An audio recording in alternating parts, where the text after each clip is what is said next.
Tanggal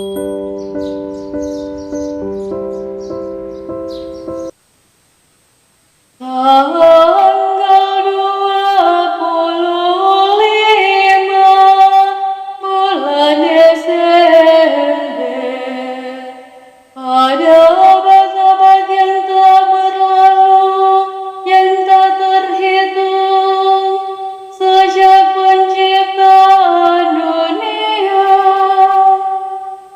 Ketika pada mulanya Allah menciptakan langit dan bumi dan membentuk manusia menurut citranya.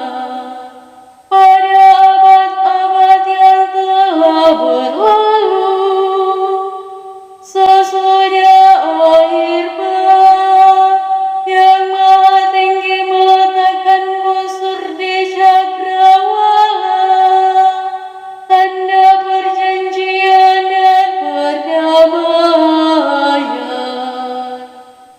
21